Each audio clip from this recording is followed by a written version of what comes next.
आपण सगळेजण काही गरज नसताना आणि कुठलीही माहिती नसताना आपल्या शेतावरची झाडं अनेक वेळा तोडून टाकतो.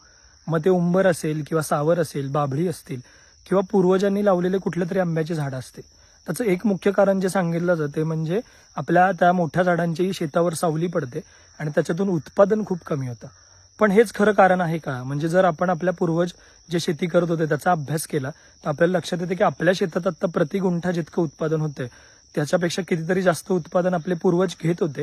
आणि उत्पादन किती याच्यापेक्षा त्याची क्वालिटी, दर्जा किती खूप महत्वाचा आहे ह्याची सुद्धा काळजी घेत होते. मग शेतावरची झाडं बिनकामाचीच असतात का? मग सगळी झाडं तोडून मी शेतावर फक्त आंबाच लावायचा का? तर हा सगळ्यात मोठा मूर्खपणा आपण करतोय.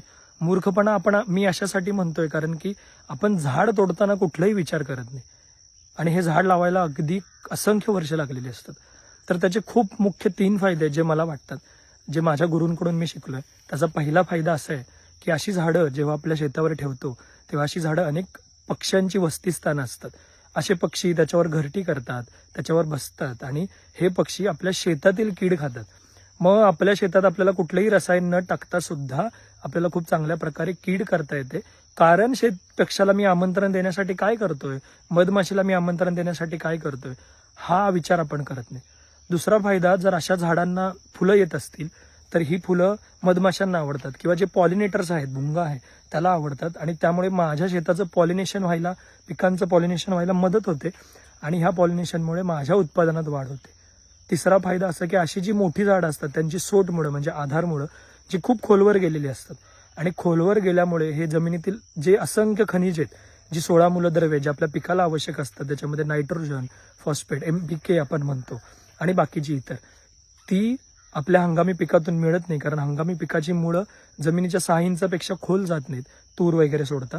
तर ही जी पिकं आहेत, ही मूलद्रव्य, ही झाडं मुळांवाटे शोषतात, पानांमध्ये साठवतात आणि अशी पानं पिवळी होऊन जेव्हा आपल्या जमिनीत पडतात तेव्हा ती मूलद्रव्ये आपल्या जमिनीला मिळतात. तिसरा फायदा असा होतो की ह्या झाडांची जर आपण पश्चिमेला भिंत केली, म्हणजे तुम्हाला इथे काही शेतांमध्ये अशी भिंत दिसते, तर ही जी भिंत आहे ही पश्चिमेकडून येणारं उष्ण वारं असेल किंवा मोठ्या प्रमाणात येणारं वारं असेल, या वाऱ्याला थांबवण्याचं काम करते आणि थांबवल्यामुळे आपल्या जमिनीमध्ये आपल्या पिकाची उत्पादन क्षमता वाढते. ती कशी? तर जेव्हा आपल्या शेतामध्ये मोठ्या प्रमाणात वारं तयार होतं तेव्हा ज्या पिकं श्वास घेत असतात, कार्बन डायऑक्साईड घेत असतात, ज्याच्यामुळे पीक तयार होत असतं ते घेतलं जात नाही कारण वाऱ्याची गती जास्त असते. पण वाऱ्याची गती जेव्हा कमी होते तेव्हा आपलं पीक आरामात तो वायू आतमध्ये घेऊन त्याची अन्न निर्मिती करू शकतो, असं विज्ञान सांगतं आणि त्याचा आपण अभ्यास केला पाहिजे. त्यामुळे एक झाड हे असंख्य जीवाणूंचं, असंख्य किडींचं वसतिस्थान असतं. आपण आपली नको ती बुद्धी वापरून अशी झाडं तोडतो, पण उत्पादन मात्र शेतीचं कमी होतं आणि आपल्या शेतीची बायोडायव्हर्सिटी सुद्धा मोठ्या प्रमाणात घटते. आपल्या जमिनीमध्ये अशी झाडं असल्यामुळे ही झाडं जेव्हा श्वासोच्छवास करत असतात तेव्हा ती झाडं आपल्या ह्याच्यावरती आर्द्रता वाढवण्याचं म्हणजे आपल्या जमिनीचं मायक्रो क्लायमेट वाढवण्यासाठी मदत करतात, एक वेगळी परिसंस्था निर्माण करतात. ह्या संदर्भातली खूप चांगली माहिती खूप मोठे शेतकरी, माझे गुरु सुभाष शर्मा यांनी त्यांच्या एका व्हिडिओमध्ये सांगितलेले.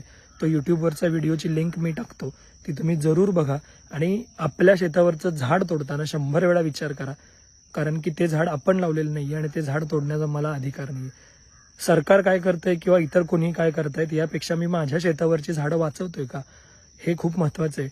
कारण माझे गुरु राजेंद्र भट सांगतात तसं की अजून 5 वर्षांनी किंवा 10 वर्षांनी ही सगळी झाडं सरकारची प्रॉपर्टी होणार आहे आणि ही झाडं तोडण्याच्या अगोदर तुम्हाला सरकारकडून अनेक वेळा परवानगी मागावी लागणार आहे. खरं तर ती आत्ताही मागावी लागते, पण आपण ती मागत नाही ग्रामपंचायतीकडून, पण नंतर अजून स्ट्रिक्ट होणार आहे. त्यामुळे तुमच्याकडे एक झाड असणं म्हणजे तुमच्याकडे 1 करोड रुपये असणं असं आहे. त्यामुळे विचार करा आणि अशी झाडं जरूर लावा.